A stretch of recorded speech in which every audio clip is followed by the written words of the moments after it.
So today, when we talk about identity, what are we really talking about? Please jot this down as a phrase. It's a long phrase, but jot it down because it's critical. Because when I started working with people, I started studying every tool I could find that could help people change quickly. And it wasn't because I was an intellectual. I wanted to change me. I was in high school. I loved people, but I wasn't the most popular kid in school. In fact, the most popular kid in school treated me and my friends like dirt, like trash. He was mean as hell. I thought, how could I be popular? And it made me want to understand human psychology and what drives people and where they are. And plus I was fat and short. I was 5'1". And so I had to figure out what to do to turn myself around. So I wanted to learn every tool. And a lot of things I did gave me a change for a short term, but then I go back. Who's experienced this? Either like with your weight or your finance, you start to make money, it drops back, or in a relationship, right? And it's like, it would piss me off. I'd be mad at myself. But I know many of you do this because it's human nature. Like, we have high expectations for ourselves. Somebody like you comes to an event like this, you're pushing yourself to be more, to do more, to create more. And I used to beat myself up, like, why aren't I doing this? But there's a problem with beating yourself up. Does anybody know what it is? When you beat yourself up, one of the critical elements to taking action, for solving things, for having a great psychology is energy. And when you beat yourself up, you say, I should have done this, or why didn't I do this, or what's wrong with me? Does your energy increase or decrease? Guys, show me, which one? You know damn well it decreases. So what it actually does, it becomes a trap. The more you beat yourself up, the worse you get. And then you beat yourself up more, and now you're in this vicious cycle. So I started studying what makes the difference. I try to look at what's the pattern. Why is one person going and saying, I'm stopping smoking, and they do it, and another person stops and they tell you, I'm on day 4, and I started to recognize, if they tell me they're on day 4 of not smoking, they're telling me because they're counting. Why are they counting? So they can tell people how long they lasted. They're going to go back. They haven't actually made a lasting change. They made a change in the moment.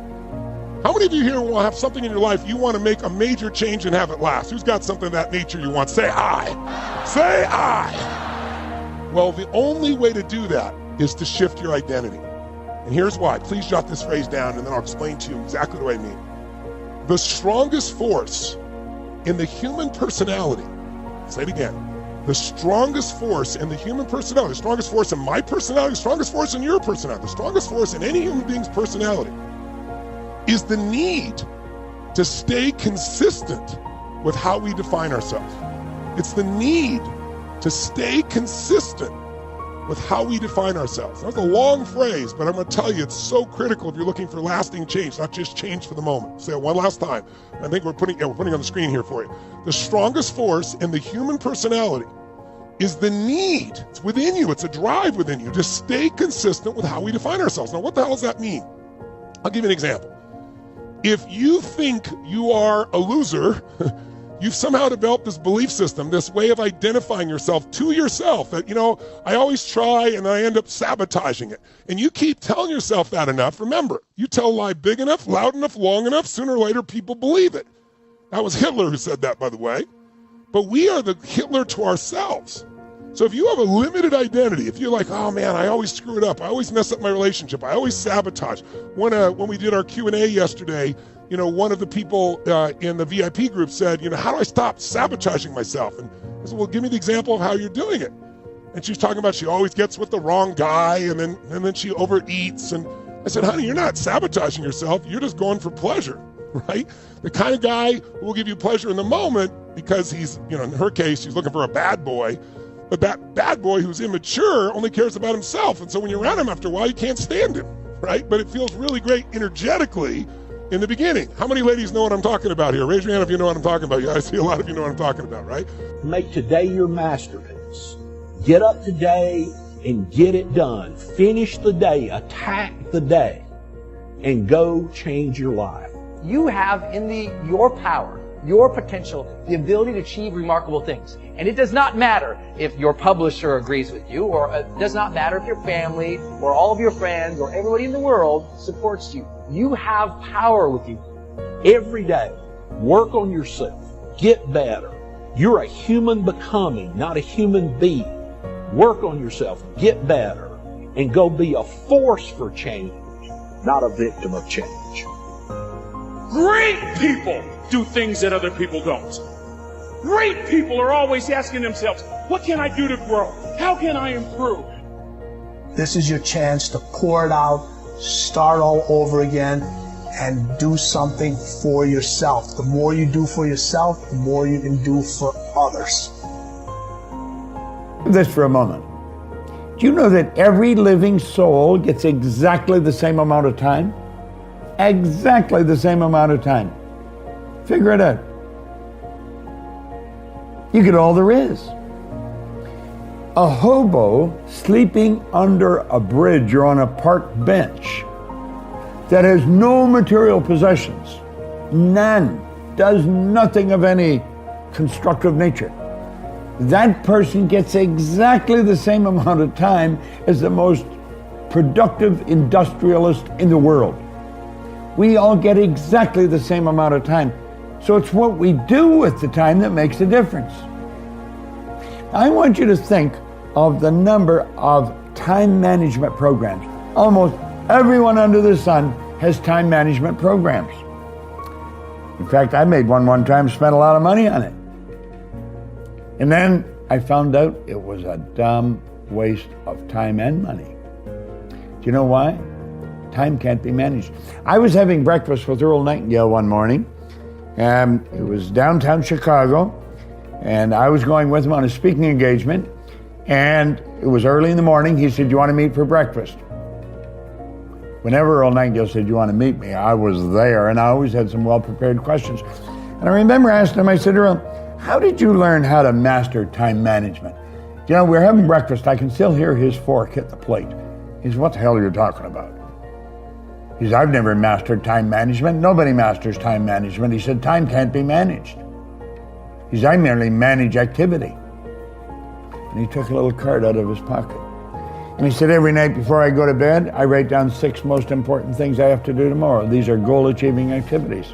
And when I wake up, that's what I start working on.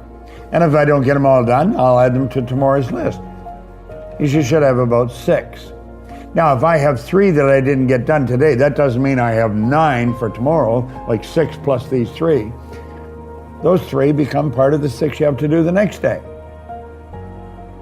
When you wake up, you give all your conscious attention to do those things. See, you cannot manage time, but you can manage activity. You can manage your activities. Make certain that what you're doing really makes a difference.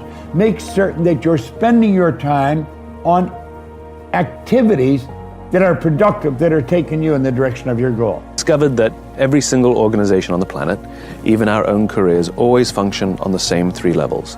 Why we do what we do, how we do it, and what we do. And it's based on the biology of human decision making. Every single one of us knows what we do. It's the job we have, you know? We know that. Or if it's a company, it's the products they sell, the services they offer. Some can clearly articulate how they do things, the things that we think make us different or special or stand out from the crowd. But very few people or organizations can clearly articulate why they do what they do. And by why, I don't mean to make money, that's a result. By why, I mean what is your purpose, what is your cause, what is your belief? Why did you get out of bed this morning? You know, why does your company exist? And why should anyone care? And what I learned is all the great leaders, those with the capacity to inspire us, everything from Steve Jobs to Nelson Mandela, regardless of what they do, every single one of them starts with why. They always lead with their purpose. And like I said, it's based on the biology of human decision making. So it's not even my opinion. Pursue what interests you, not what you're good at. You're always better off pursuing the things you like over the things that you have some kind of aptitude toward. At the end of the day, passion for something gets you much further than some dry notion of ability. What I'm trying to get people to understand is that our conventional notions of disadvantage and advantage aren't accurate, that we've called lots of things disadvantages when in fact it's more complicated than that. And so the reason I started with that story, and also I retell the story of David and Goliath to start the book, because if you look at the story closely, everything you think was a disadvantage about David actually isn't.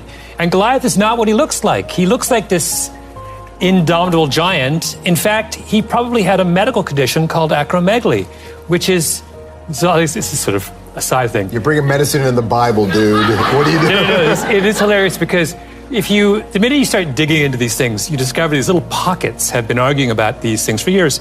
For 50 years, endocrinologists have been arguing about whether Goliath had a tumor on his pituitary gland, and which would explain his height, because when you have a tumor on your pituitary gland, you overproduce human growth hormone, and you get really. Andre the Giant had this condition. 7'4", a beast. 7'4". Yeah. But one of the side effects is that it can constrict your optic nerves and leave you largely with very, very limited eyesight. So one of the explanations for why Goliath behaves so strangely and why he doesn't perceive that David is not intending to fight him. I mean, David comes down the mountain and he's got no sword and no armor. He clearly is not intending to fight a sword fight. And Goliath just sits there like he's oblivious. Yeah. Well, the answer is maybe he can only see this far, right? So it changes everything when you realize, wait a minute, the giant is weighed down by 100 pounds of armor and can't see anything. Right. He's like this, right? So anyway, I do more with that story, but it's all about this, trying to get people to take a step back and understand that we can give up because we have these, or feel powerless because we have these empty definitions or flawed definitions of advantage.